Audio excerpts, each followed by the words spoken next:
Oh, dapat ulang. Oh. Dah, tu rekod. Wah, baru. Besar ni. Buat apa dah ni? Main tempat ke atas ni buat apa?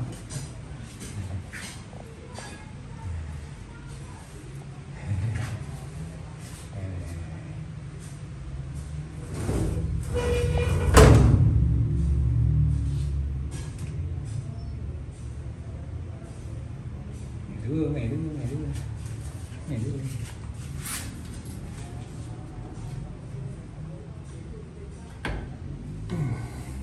Tempat tu space.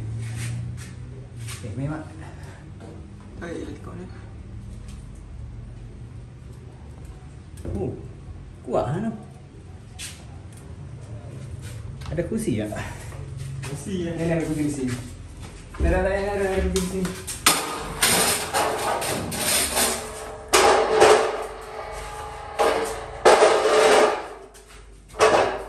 Mana kepala dia?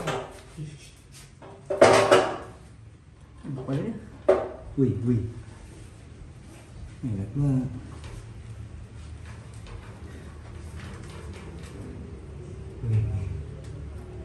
Ada dia ni. Nak gigit habis dah. Ni nak gigit.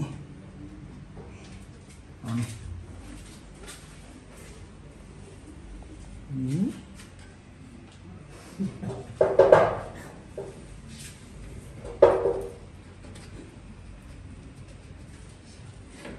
Baiklah. Oh, ada kepala apa? Mana kepala dia?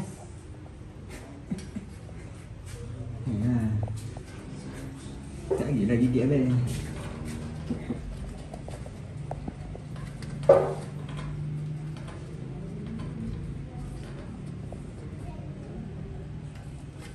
Gigit? Ya, ada lompat sama you.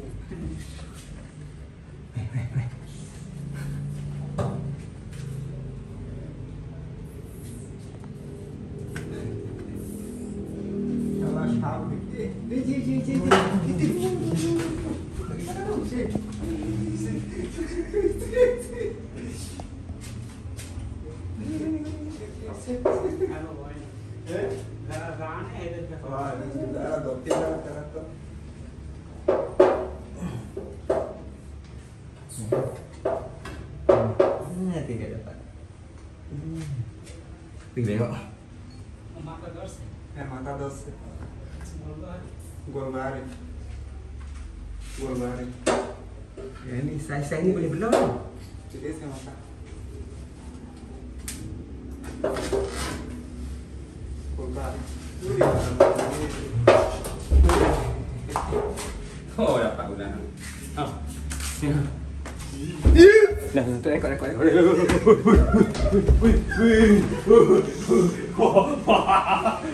Oh, lagi.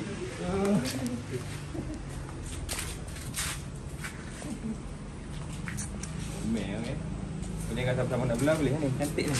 Dah rekod mana amat kan. Mana kat bangla. Bukan. Buat ni.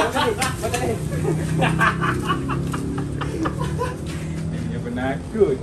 Dia kata ada orang ni nak cincang. Ha? Dia kata ada orang ni nak cincang. Jangan.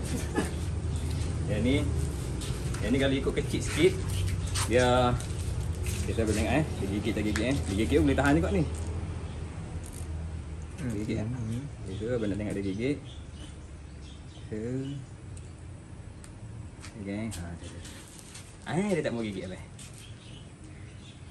Okey, so kita kata kalau besar-besar ni kalau siapa-siapa nak belah boleh belah ni. Sebab dia apa kata dia? Abang rasa baru untuk dapat saiz ni dia kurang dalam sekali ataupun 2 kali baru dia makan. Baru 2 kali saling kulit ni. Nampak? Itu memang dia ginak. So kalau besar ni memang sesuai. Kalau siapa nak belah boleh belah. Dia dah kan. Main. Main nak. Nak belah tak? Tak belah. Tu, main dekat sikit dah. Okey, untuk ular yang tangkap liar, ular sawah yang tangkap liar. Okey, untuk saiz besar macam ni, sesuai untuk kita belah. Tapi yang ni abang kata abang anggarkan lebih kurang dalam 2-3 bulan. Abang rasa dia masih belum pandai lagi cari makan. Dia tak pandai lagi cari makan, jadi memang sesuai sangatlah kalau kita untuk kita belah. Sebab tengok, tak ada tindak balas untuk dia strike apa semua tak ada. So memang sesuai lah. Ni. Ini ular sawah batik. Kita punya lah. Ular sawah batik asyik panjang. Panjang lebih kurang dalam 2 kaki, 3 kaki ada kot ni. 3 kaki lebih. So abang pun sekarang ni abang dekat rumah.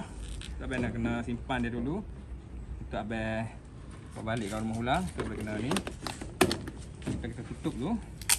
Sebab ular ni kalau dia dah biasa cari makan sendiri, yang tu tak boleh belah kan. Yang tu dia tak akan jinak. Tapi kalau ular ni dia masih belum biasa lagi untuk cari makan sendiri, yang tu memang sesuai sangat lah. Kalau orang kata nak belajar belah retik kan, yang ni sesuai. So kita save dia dulu, kita buat lubang.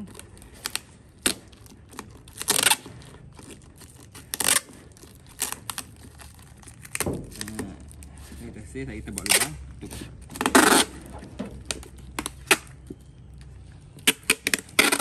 Yang ni kalau untuk ular sawah batik ke tak? Untuk kita belah dia, pastikan kita perlukan lesen menangkap dulu. Daripada Jabatan Hidupan ular, kita perlukan lesen menangkap. Lepas tu bila kita dah ada ular macam ni, baru kita apply untuk lesen menyimpan.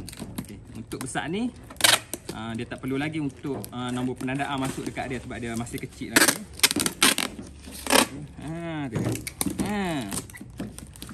So masa ni kita akan simpan kat rumah dulu. Sementara tu kita akan tebuk lubang. Okay? Sesuai. Tapi dia mod dia normal. Kalau batik normal je. So okay? Tukang video abang. Enjoy. Assalamualaikum.